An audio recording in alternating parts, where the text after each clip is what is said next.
Um, so I took this trade right here on the 5, based on the 5, because I see these two wick right here, and on the 10, this giant wick. So a lot of selling pressure over here, and it was pretty up on the day. Right now, even it's down here, look, 25%. So I think it was around, I'm gonna say high 30s, low 40s of percent. I really don't remember the exact amount, but took a short right here. I wanted it around here after this green candle. After this candle, get up a little bit over here, 36.50.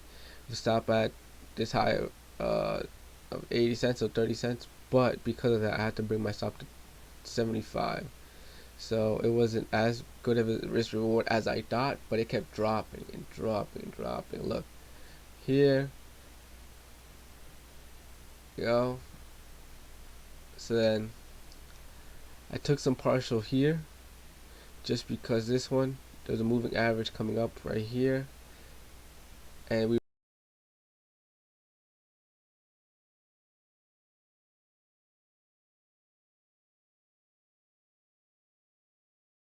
I actually had it at 36, so I would have still had a little bit of profit on my last shares. But then I saw that it kept dropping, and then I got out here just because I was looking at another trade that I was looking to get in, and I don't have that much buying power, and that one looked like a great setup, so I got out. Actually, I never even got in that trade, so I mean, I guess it worked out anyways. I would only gotten a couple more cents, but I did see that this was starting to round out a little bit around the lows. Sorry about that. That's one of my stock alerts. So got along here at 33.80, 82. It was my entry. Stop under this candle right here at 40. So risking 40 cents. I only took 100 shares.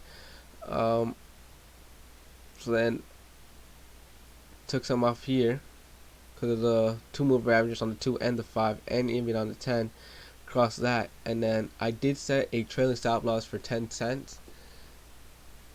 I was gonna walk away, but I didn't. But I decided to just keep it, just to stick to my loss, stick to my stop loss.